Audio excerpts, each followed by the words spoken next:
The push to replace Biden on the 2024 ticket quieted in the aftermath of the attempted assassination of former President Trump.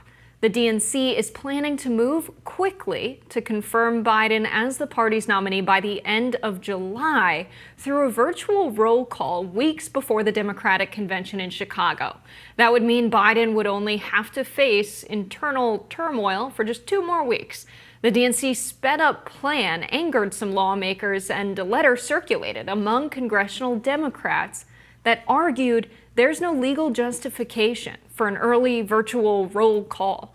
Several Democrats, including Representatives Susan Wild, Mike Quigley, and Pat Ryan, told Axios they plan to sign on to the letter. Now, the DNC Rules Convention Committee seemed to have heard their concerns and sent out a letter in response this morning saying the virtual roll call to nominate Biden will now happen in August.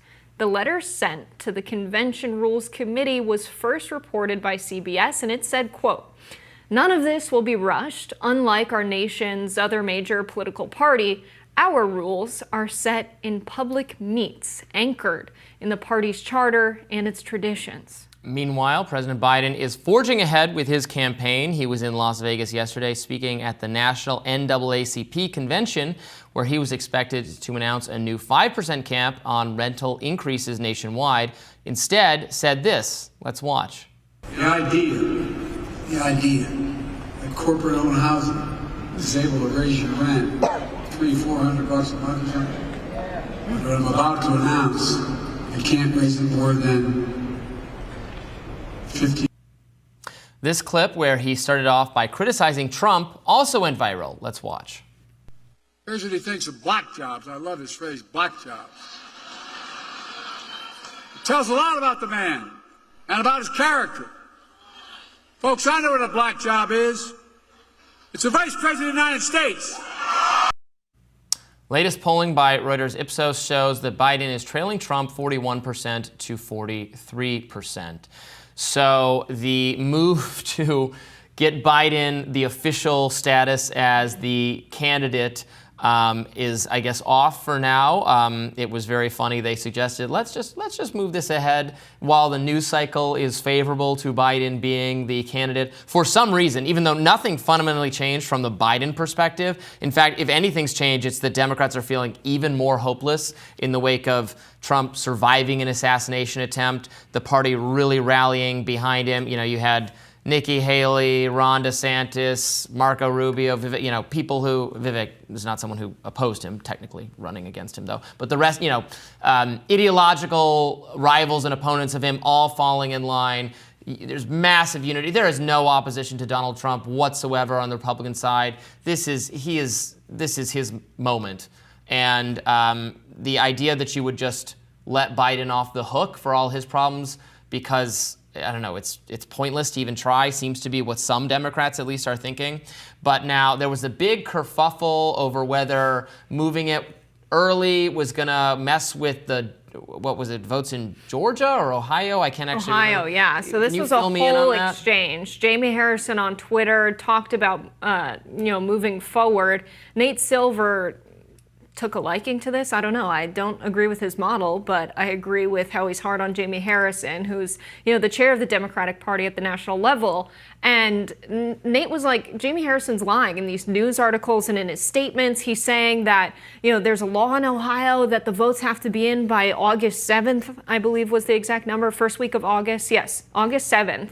And there's actually no such law.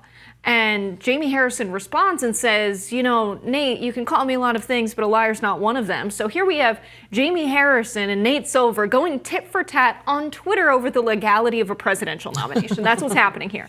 And so Jamie Harrison gets community noted on X. It's tagged to the legislator of Ohio's actual bill that passed. So this is law.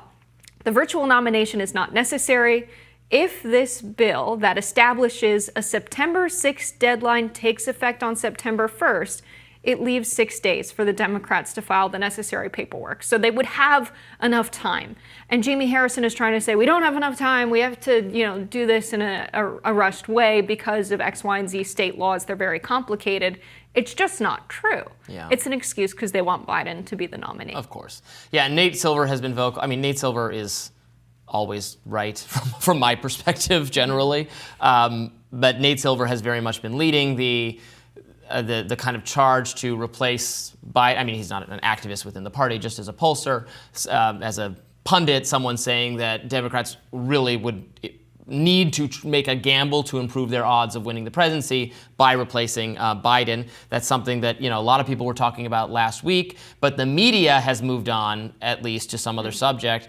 Now, I've heard that I read some stuff about behind the scenes Nancy Pelosi yesterday, maybe still interested in doing this. It's still being talked about, but I didn't think it was going to happen, and it certainly doesn't look like it's going to happen now. Well, Jamie Harrison has to backtrack now because even if it is August 7th, there's no reason to push a roll call to next week as he was trying to do. Yeah. And I think at the heart of this is the donors are the main sway for the party.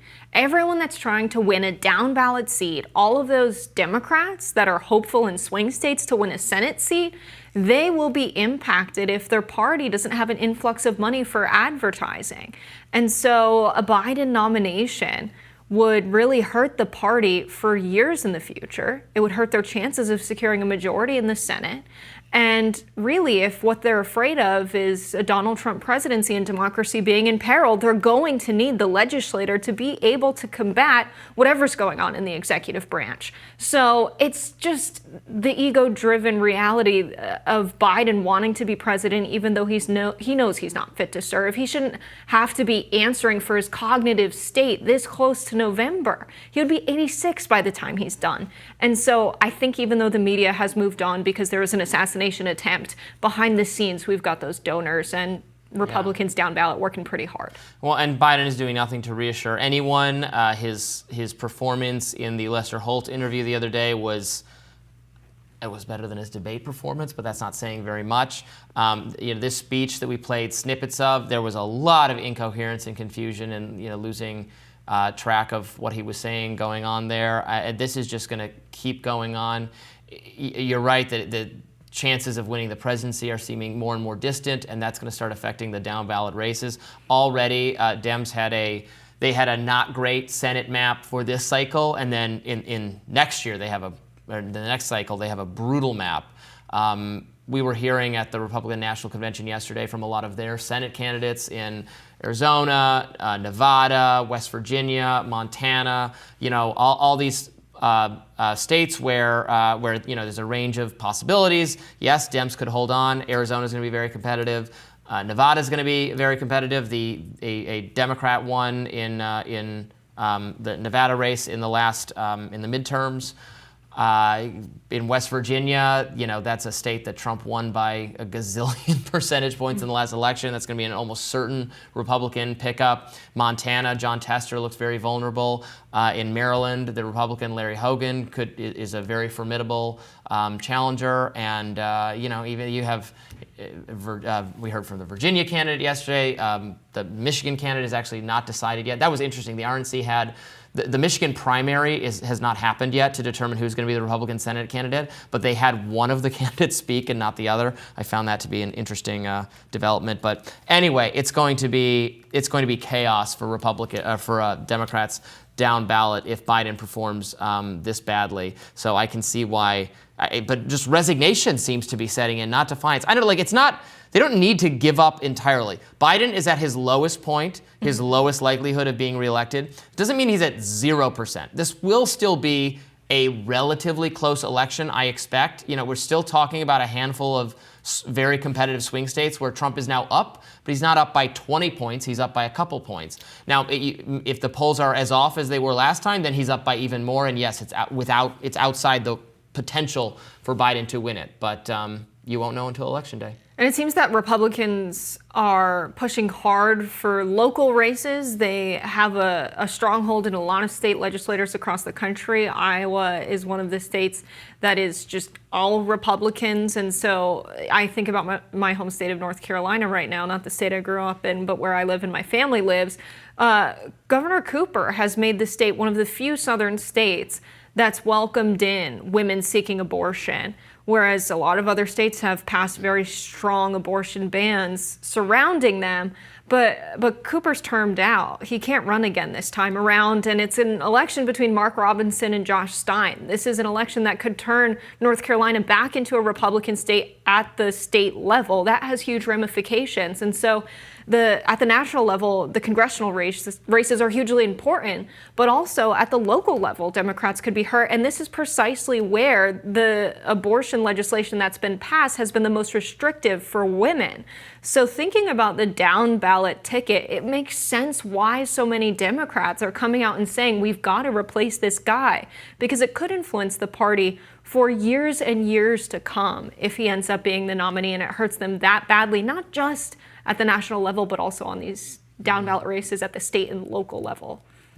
The pain is unrelenting. The beatings will continue until morale improves. That seems to be the Democratic slogan right now. More Rising right after this.